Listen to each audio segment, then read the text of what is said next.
বাংলাদেশের অভ্যন্তরীণ বিষয়ে কারোর মুনশিয়ানা চলবে না বলে হুঁশিয়ার করেছেন বিএনপির স্থায়ী কমিটির সদস্য গয়েশ্বরচন্দ্র রায়। তিনি বলেছেন, ভারত বাংলাদেশের সম্পর্ক হবে সমমর্যাদার, যা দুই দেশের জন্যই কল্যাণকর। ভারতের পররাষ্ট্রমন্ত্রী আসছে, প্রায়ই আসে তারা।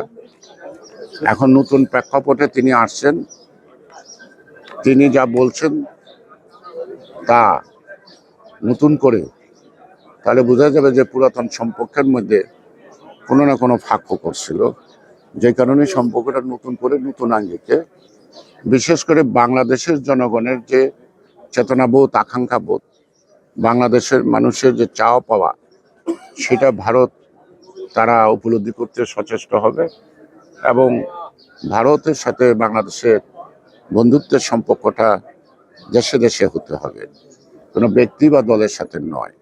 মঙ্গলবার সকালে রাজধানীর শেরেবাংলা নগরে সাবেক রাষ্ট্রপতি ও দলের প্রতিষ্ঠাতা জিয়াউর রহমানের সমাধিতে শ্রদ্ধা জানান গয়েশ্বরচন্দ্র রায়।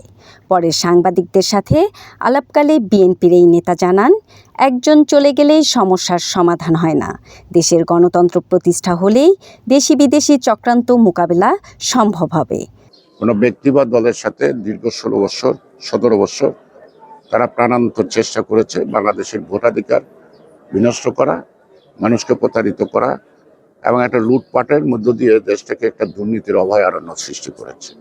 বিএনপি সকলের সাথেই বন্ধুত্ব চায় বলে মন্তব্য করেন তিনি। প্রীতিলতা, তরঙ্গ নিউজ।